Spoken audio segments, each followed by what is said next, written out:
સન્નિષ્ઠ સેવાની કરીએ સાધના, જન સેવાની આરાધના. સન્નિષ્ઠ સેવાની કરીએ સાધના, જન સેવાની આરાધના. સહજ સરળ રીતિને આપણી જનહિતની નીતિ,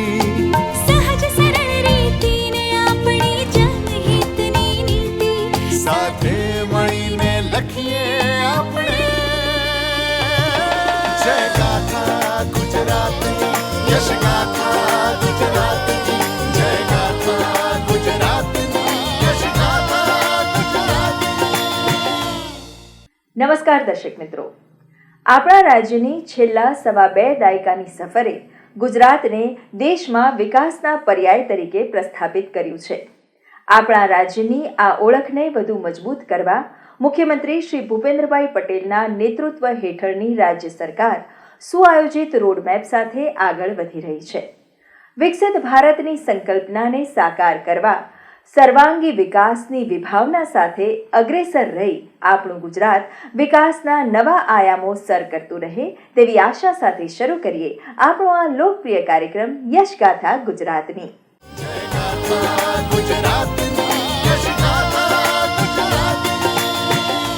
દર્શક મિત્રો, આજના આપણા યશગાથા ગુજરાતની કાર્યક્રમમાં આપણે નિહાળીશું કેન્દ્રીય ગૃહ અને સહકારિતા મંત્રી શ્રી અમિતભાઈ શાહની ગુજરાત મુલાકાતના સંકલિત અંશો. ત્યારબાદ જાણીશું મુખ્યમંત્રી શ્રી ભૂપેન્દ્રભાઈ પટેલના હસ્તે કયા જિલ્લાના નાગરિકોએ મેળવી વિકાસ કાર્યોની ભેટ. અને સાથે જ જાણીશું ગુજરાતનું ગૌરવ એવા એશિયાઈ સિંહના વસ્તી અંદાજનો આંક.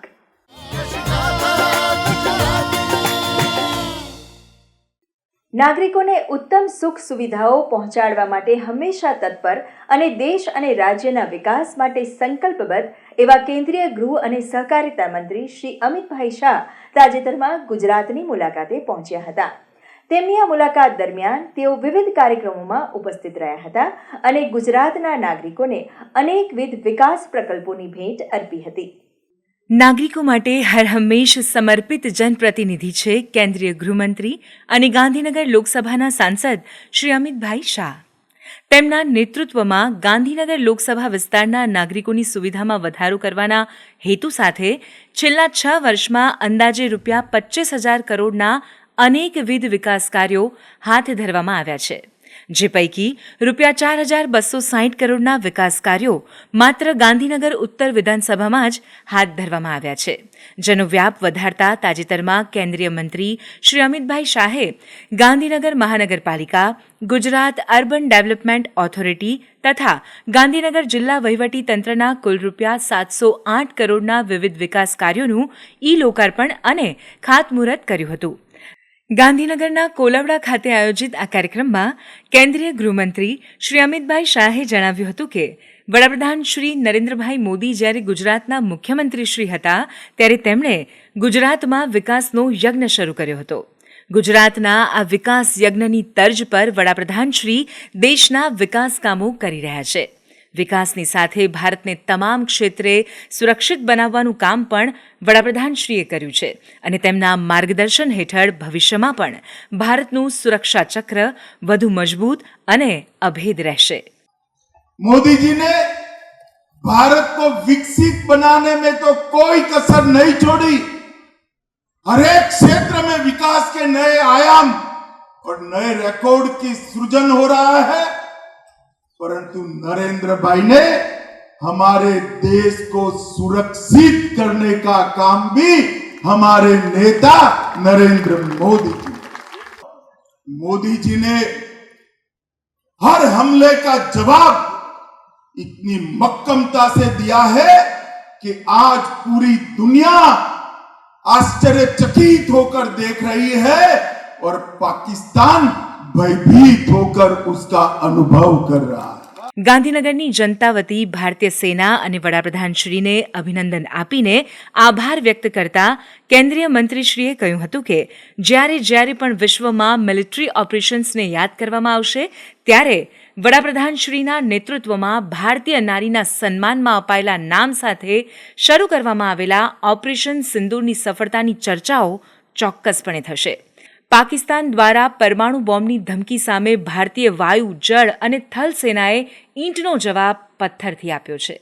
આ અવસરે મુખ્યમંત્રી શ્રી ભૂપેન્દ્રભાઈ પટેલે જણાવ્યું હતું કે ભારતની આંતરિક સુરક્ષા અને સલામતી સહિતની મોટી જવાબદારી નિભાવવા સાથે કેન્દ્રીય ગૃહમંત્રી શ્રી અમિતભાઈ શાહે પોતાના સંસદીય મતવિસ્તારના નાગરિકોની સુખાકારીને પણ એટલું જ પ્રાધાન્ય આપ્યું છે.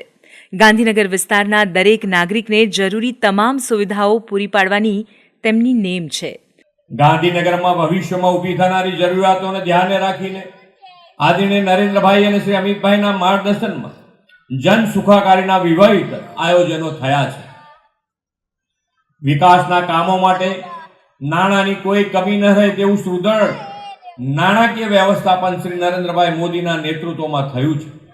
નાગરિકોને વધુ સારી પરિવહન વ્યવસ્થા, આવાસ, રોજગાર સર્જન તથા સોશિયલ ઇન્ફ્રાસ્ટ્રક્ચર ડેવલપમેન્ટ અને પર્યાવરણ જાળવવાની સાથેનો વિકાસ આપણે આયોજનબદ્ધ રીતે કરી રહ્યા છીએ.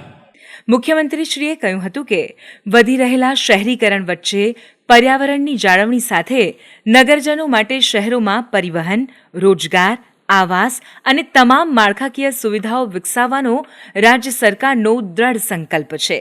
વર્ષ 2025ને શહેરી વિકાસ વર્ષ તરીકે ઉજવવામાં આવી રહ્યું છે. એટલા માટે જ ગાંધીનગરમાં ભવિષ્યમાં ઊભી થનારી જરૂરિયાતોને ધ્યાને રાખીને જન સુખાકારીના વિવિધ આયોજન હાથ ધરવામાં આવી રહ્યા છે. મુખ્યમંત્રી શ્રી ભૂપેન્દ્રભાઈ પટેલે જણાવ્યું હતું કે તાજેતરમાં જ ગાંધીનગર મહાનગરપાલિકાના તમામ વિસ્તારોને ડ્રેનેજ વોટર ટ્રીટમેન્ટ અને સોશિયલ ઇન્ફ્રાસ્ટ્રક્ચર ડેવલપમેન્ટ માટે સ્વર્ણિમ જયંતિ મુખ્યમંત્રી શહેરી વિકાસ યોજનામાંથી ₹771 કરોડ જેટલી માતબર રકમની ફાળવણી કરવામાં આવી હતી. પરિણામે ગાંધીનગરના નાગરિકોની સુવિધામાં વધારો થશે. આ કાર્યક્રમ દરમિયાન વિકાસ કાર્યોના લોકાર્પણ, ખાતમુહૂર્ત ઉપરાંત કેન્દ્રીય ગૃહમંત્રી શ્રી અમિતભાઈ શાહના હસ્તે ગાંધીનગર પોસ્ટ ડિવિઝન હેઠળ ભારતીય પોસ્ટલ વિભાગની વિવિધ યોજનાના લાભાર્થીઓને યોજનાકીય લાભોનું વિતરણ પણ કરવામાં આવ્યું હતું. આ પ્રસંગે ગૃહ રાજ્યમંત્રી શ્રી હર્ષભાઈ સંઘવી, ગાંધીનગર મહાનગરપાલિકાના મેયર શ્રીમતી મીરાબેન પટેલ સહિત વિવિધ ધારાસભ્યશ્રીઓ અને અધિકારીશ્રીઓ ઉપસ્થિત રહ્યા હતા.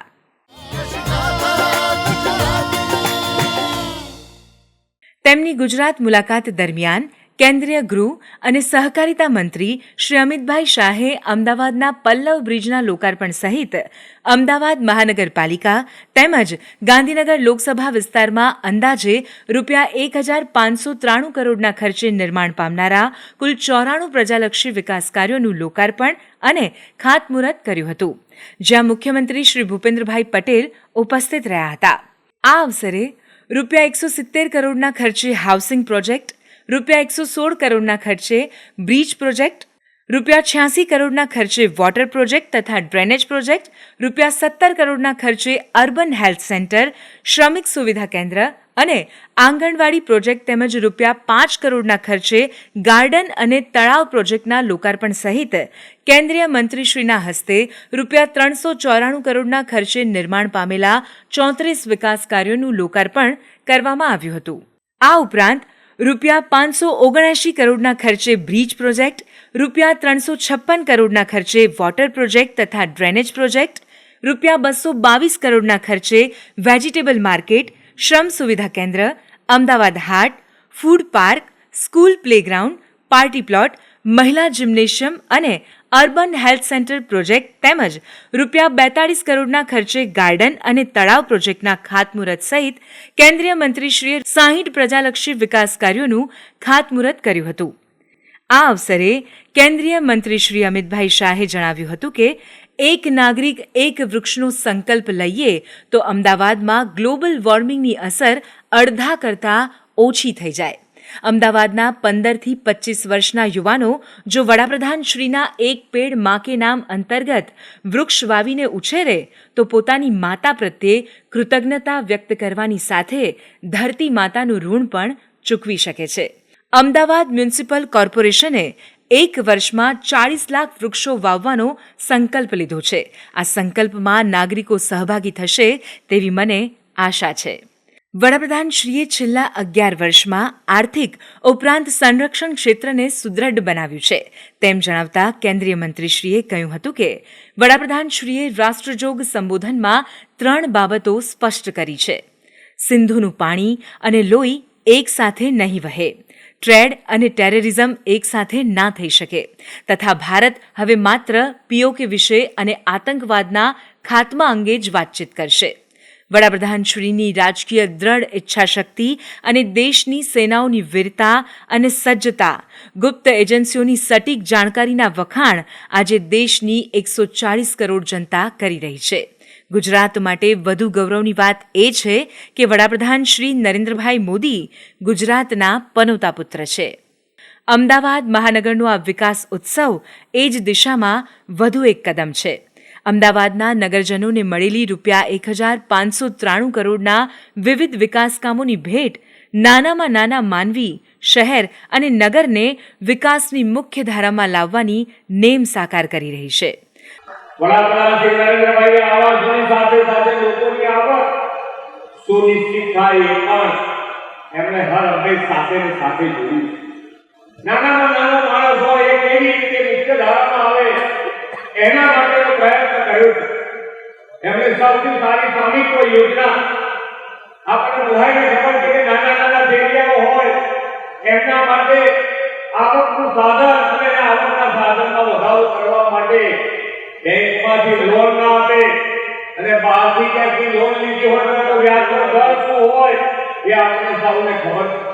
તો આના માટે માનનીય નરેન્દ્રભાઈએ પોતે એમના ગેરેન્ટર બની અને આ ફેરિયાઓને 10,000 ભરી દે તો 20,000 અને 20,000 ભરી દે તો 50,000 રૂપિયા સુધીની લોન વિધાઉટ ગેરેન્ટર કે જેમાં ગેરેન્ટર માનનીય વડાપ્રધાન શ્રી જાતે બન્યા એવી લોન સુનિશ્ચિત કરી અને એમની આવક કેવી રીતે વધી શકે, એમની આવક સતત કેવી રીતે રહે એના માટેનો પણ પ્રયત્ન કર્યો છે. પ્રધાનમંત્રી આવાસ યોજના અંગે વાત કરતા મુખ્યમંત્રીશ્રીએ કહ્યું હતું કે વડાપ્રધાન શ્રી નરેન્દ્રભાઈ મોદીનું સપનું છે કે દેશના દરેક નાગરિકના માથે પોતાની પાકી છત હોય. એ માટે તેમણે દેશમાં પ્રધાનમંત્રી આવાસ યોજના શરૂ કરાવી છે. આ યોજના અંતર્ગત ગુજરાતમાં 13 લાખથી વધુ આવાસો પ્રધાનમંત્રી આવાસ યોજના શહેરી હેઠળ બનાવવામાં આવ્યા છે. આ અવસરે કેન્દ્રીય ગૃહમંત્રી શ્રી અમિતભાઈ શાહના હસ્તે અમદાવાદ મ્યુનિસિપલ કોર્પોરેશનમાં નવી નિમણૂક પામેલા 700થી વધુ જુનિયર ક્લાર્ક્સને નિમણૂક પત્ર એનાયત કરવામાં આવ્યા હતા. આ ઉપરાંત ખાદી ગ્રામોદ્યોગ આયોગ દ્વારા ગ્રામોદ્યોગ યોજના હેઠળ વિવિધ કારીગરોને ઇલેક્ટ્રિક પાવરલૂમ્સ, સિલાઈ મશીન અને અગરબત્તી મશીનનું વિતરણ કરાયું હતું. તેમજ પ્રધાનમંત્રી આવાસ યોજના અંતર્ગત તૈયાર થયેલા આવાસોનો ડ્રો કરવામાં આવ્યો હતો. અમદાવાદ ખાતે આયોજિત આ કાર્યક્રમમાં રાજ્યમંત્રી શ્રી જગદીશભાઈ વિશ્વકર્મા, અમદાવાદના મેયર શ્રી પ્રતિભાબેન જૈન સહિત વિવિધ ધારાસભ્યશ્રીઓ અને અધિકારીશ્રીઓ ઉપસ્થિત રહ્યા હતા.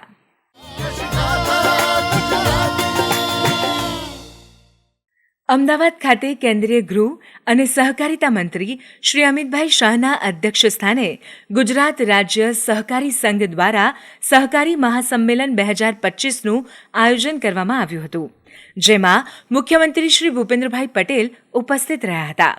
આ અવસરે કેન્દ્રીય ગૃહ અને સહકારિતા મંત્રી શ્રી અમિતભાઈ શાહે જણાવ્યું હતું કે સંયુક્ત રાષ્ટ્ર સંઘ દ્વારા વર્ષ 2025ની આંતરરાષ્ટ્રીય સહકારિતા વર્ષ તરીકે ઉજવણી કરવામાં આવી રહી છે, ત્યારે આજે પણ સહકાર ક્ષેત્ર વર્ષ 1900માં હતું એટલું જ પ્રાસંગિક છે. વડાપ્રધાન શ્રી નરેન્દ્રભાઈ મોદીના નેતૃત્વમાં સહકારી ચળવળને પુનર્જીવિત કરવાનો સમય આવ્યો છે તેમ જણાવતા કેન્દ્રીય મંત્રીશ્રીએ કહ્યું હતું કે સહકારથી સમૃદ્ધિ અને વિકસિત ભારતમાં સહકારની ભૂમિકા આ સૂત્રને સાર્થક કરવા ગામડાની પ્રાથમિક સહકારી મંડળીઓને મજબૂત બનાવવી આવશ્યક છે. સહકારી ક્ષેત્રમાં આવેલા પરિવર્તનો ગામડાઓ અને ખેડૂતો સુધી પહોંચાડવા સહકાર પ્રશિક્ષણ અને પારદર્શકતા જરૂરી છે. દરેક રાજ્યમાં પ્રાથમિક સહકારી મંડળીઓ મજબૂત બનશે તો ગ્રામ્ય, જિલ્લા અને રાજ્યનું સહકારી માળખું પણ મજબૂત બનશે. મુખ્યમંત્રી શ્રી ભૂપેન્દ્રભાઈ પટેલે જણાવ્યું હતું કે દેશના ગૃહમંત્રી શ્રી અમિતભાઈ શાહે દેશની આંતરિક સુરક્ષા સલામતીની સાથે સાથે સહકારના માધ્યમથી છેવાડાના લોકોની ચિંતા પણ કરી છે. તેમના નેતૃત્વમાં સહકાર ક્ષેત્રે આમૂલ પરિવર્તન આવ્યું છે, જેની અનુભૂતિના આપણે સૌ સાક્ષી છીએ. રાજ્યમાં 89,000થી વધુ સહકારી સંસ્થાઓ સાથે 1,70,00,000 જેટલા સભાસદો સહકારી માળખા સાથે સંકળાયેલા છે. આઝાદીના 75 વર્ષ પછી દેશને પ્રથમ સહકાર યુનિવર્સિટીની ભેટ મળી છે તેમ જણાવતા મુખ્યમંત્રીશ્રીએ કહ્યું હતું કે વડાપ્રધાનશ્રીના નેતૃત્વમાં સહકારથી સમૃદ્ધિના મંત્રને ચરિતાર્થ કરી વર્ષ 2047 સુધી ભારતને વિકસિત રાષ્ટ્ર બનાવવાના સંકલ્પને સાકાર કરવા આપણે સૌએ સાથે મળીને આગળ વધવાનું છે. આ અવસરે ઉપસ્થિત મહાનુભાવોના હસ્તે સહકારી ક્ષેત્રની માર્ગદર્શિકા રૂપ સહકાર સંકલ્પ પુસ્તકનું વિમોચન પણ કરવામાં આવ્યું હતું. આ સહકારી મહાસંમેલનમાં સહકાર રાજ્યમંત્રી શ્રી જગદીશભાઈ વિશ્વકર્મા, વિવિધ ધારાસભ્યશ્રીઓ અને મહાનુભાવો સહિત ગ્રામ્ય, તાલુકા, જિલ્લા અને રાજ્યકક્ષાની વિવિધ સહકારી સંસ્થાઓના આશરે 4,500થી વધુ સહકારી આગેવાનો અને પ્રતિનિધિઓ ઉપસ્થિત રહ્યા હતા.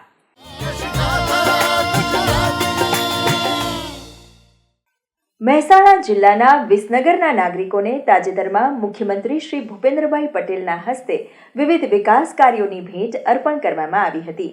ત્યારે આવો નિહાળીએ તામ્રનગરી વિસનગરનો આ વિકાસમયી ઉત્સવ.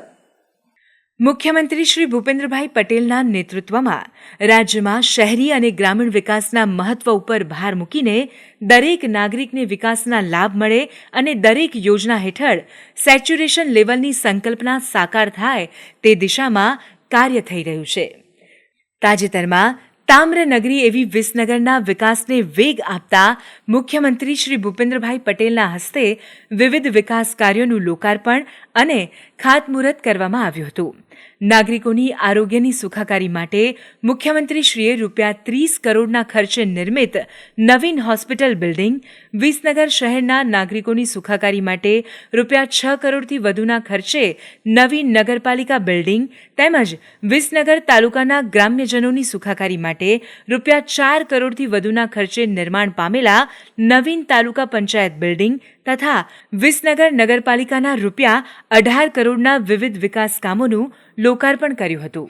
આ સાથે મુખ્યમંત્રીશ્રીના હસ્તે વિસનગર નગરપાલિકાના ₹10 કરોડથી વધુના ખર્ચે હાથ ધરવામાં આવનારા વિકાસ કામો તેમજ માર્ગ અને મકાન વિભાગ, પંચાયત વિભાગના ₹407 કરોડના વિવિધ વિકાસ કામોનું ખાતમુહૂર્ત કરવામાં આવ્યું હતું.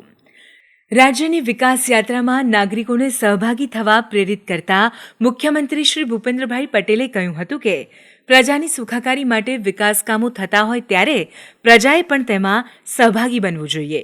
પહેલા લોકો સરકાર પાસે વિકાસનું કામ માંગતા સંકોચ અનુભવતા હતા અને આજે કરોડો રૂપિયાના કામ થઈ રહ્યા છે. સરકાર અને પ્રજા વચ્ચે આવા વિશ્વાસ સંપાદનનું કામ વડાપ્રધાન શ્રી નરેન્દ્રભાઈ મોદીના નેતૃત્વમાં થયું છે. મુખ્યમંત્રીશ્રીએ જણાવ્યું હતું કે વડાપ્રધાન શ્રી નરેન્દ્રભાઈ મોદીએ ઓપરેશન સિંદૂર દ્વારા સ્પષ્ટ સંદેશ આપ્યો છે કે આતંકવાદને જડમૂળથી નાબૂદ કરવામાં આવશે. ઓપરેશન સિંદૂરની સફળતા બદલ વડાપ્રધાન શ્રી નરેન્દ્રભાઈ મોદી, ગૃહમંત્રી શ્રી અમિતભાઈ શાહ તથા ઇન્ડિયન આર્મીને હું અભિનંદન પાઠવું છું. આ કાર્યક્રમ દરમિયાન મુખ્યમંત્રી શ્રી ભૂપેન્દ્રભાઈ પટેલના હસ્તે વિવિધ યોજનાઓના લાભાર્થીઓને યોજનાકીય લાભનું વિતરણ પણ કરવામાં આવ્યું હતું. આ અવસરે રાજ્યના આરોગ્ય મંત્રી શ્રી ઋષિકેશભાઈ પટેલ, જિલ્લા પ્રભારી મંત્રી શ્રી જગદીશભાઈ વિશ્વકર્મા સહિત વિવિધ સાંસદશ્રીઓ, ધારાસભ્યશ્રીઓ અને અધિકારીશ્રીઓ ઉપસ્થિત રહ્યા હતા.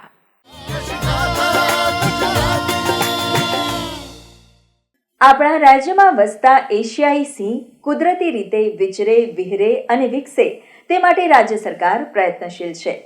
આ પ્રયત્નોની ફલશ્રુતિ પ્રતિબિંબિત થાય છે તાજેતરમાં મુખ્યમંત્રી શ્રી ભૂપેન્દ્રભાઈ પટેલ દ્વારા જાહેર કરાયેલા 16મા સિંહ વસ્તી અંદાજના આંકડાઓમાં. રાજ્ય સરકારના વન વિભાગ દ્વારા દર 5 વર્ષે ડાયરેક્ટ બીટ વેરિફિકેશન એટલે કે બ્લોક કાઉન્ટ પદ્ધતિથી સિંહની વસ્તી અંદાજની કામગીરી હાથ ધરવામાં આવે છે. આ વર્ષે તારીખ 10થી 13 મે દરમિયાન 11 જિલ્લાના 58 તાલુકાના 35,000 ચોરસ કિલોમીટર વિસ્તારમાં આ કામગીરી કરવામાં આવી હતી, જેમાં વનકર્મીઓ, સરપંચો તથા ગ્રામજનો સહિત 3,854નું માનવબળ જોડાયું હતું. સિંહની વસ્તીના અંદાજો મેળવવા તથા વ્યક્તિગત ઓળખમાં મદદ થાય તે હેતુથી ફોટોગ્રાફ્સ લેવા માટે ડિજિટલ કેમેરા, કેમેરા ટ્રેપ્સ જેવા વિવિધ ટેકનોલોજીકલ સાધનોનો ઉપયોગ કરવામાં આવ્યો હતો. અમુક સિંહને રેડિયો કોલર પણ પહેરાવવામાં આવ્યા હતા, જેથી તે સિંહ તેમજ તેના ગ્રુપનું લોકેશન મેળવવામાં મદદ મળી હતી. મુખ્યમંત્રી શ્રી ભૂપેન્દ્રભાઈ પટેલે રાજ્યમાં યોજવામાં આવેલી આ 16મી સિંહ વસ્તી અંદાજના આંકડાઓની ગૌરવપૂર્ણ જાહેરાત કરતા જણાવ્યું હતું કે ભૌગોલિક પરિસ્થિતિ અને આબોહવાની દ્રષ્ટિએ જ નહીં, વન્ય પ્રાણી સંરક્ષણના સરકારના કાળજીભર્યા સાતત્યપૂર્ણ અભિગમથી જ સિંહનું સંખ્યાબળ ઉત્તરોત્તર વધ્યું છે. વર્ષ 2001માં સિંહની સંખ્યા 327, વર્ષ 2005માં 359, વર્ષ 2010માં 411, વર્ષ 2015માં 523 અને વર્ષ 2020માં 674 હતી, જે હવે વધીને 891 થઈ છે. મુખ્યમંત્રીશ્રીએ કહ્યું હતું કે વડાપ્રધાન શ્રી નરેન્દ્રભાઈ મોદીએ તત્કાલીન મુખ્યમંત્રીશ્રી તરીકે રાજ્યમાં સિંહ વસ્તી અંદાજની અગાઉની પરંપરાગત પદ્ધતિને બદલીને total count by direct sighting at block system પદ્ધતિ શરૂ કરાવી હતી. મુખ્યમંત્રી શ્રી ભૂપેન્દ્રભાઈ પટેલે જણાવ્યું હતું કે વડાપ્રધાનશ્રીએ 74માં સ્વતંત્રતા દિવસે સિંહના લાંબા ગાળાના સંરક્ષણ અને સંવર્ધન માટે પ્રોજેક્ટ લાયનની જાહેરાત કરી હતી, જે અન્વયે તાજેતરમાં નેશનલ વાઇલ્ડ લાઇફ બોર્ડની ગુજરાતમાં યોજાયેલી બેઠકમાં વડાપ્રધાનશ્રીએ પ્રોજેક્ટ લાયન એટ 2047ના ભવિષ્યલક્ષી આયોજન અંગે પણ માર્ગદર્શન આપ્યું હતું. સિંહ જતન, સંવર્ધન અને સંરક્ષણ માટે આ પ્રોજેક્ટ લાયન વડાપ્રધાનશ્રીની પ્રતિબદ્ધતાને વધુ સંગીન રીતે સાકાર કરશે તેવો મને વિશ્વાસ છે. આ અવસરે રાજ્યના વનમંત્રી શ્રી મુળુભાઈ બેરા, રાજ્યમંત્રી શ્રી મુકેશભાઈ પટેલ, મુખ્ય સચિવ શ્રી પંકજભાઈ જોશી તથા મુખ્યમંત્રીશ્રીના અધિક મુખ્ય સચિવ શ્રી M.K. દાસ ઉપસ્થિત રહ્યા હતા.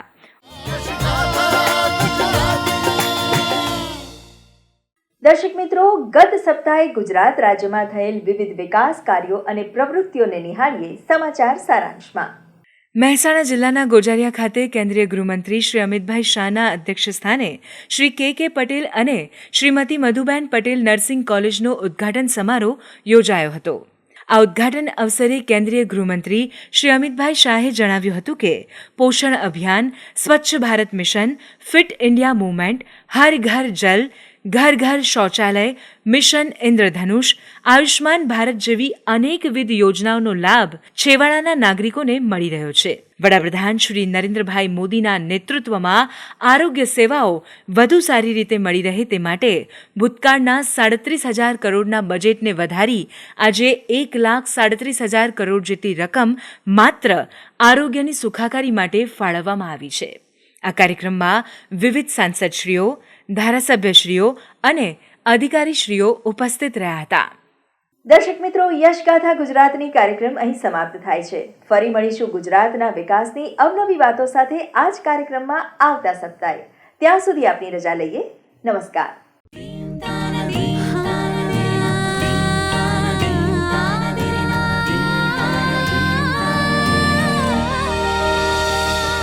સન્નિષ્ઠ સેવાની કરીએ સાધના, જન સેવાની આરાધના. સન્નિષ્ઠ સેવાની કરીએ સાધના, જન સેવાની આરાધના. સહજ સરળ રીતિને આપણી જનહિતની નીતિ,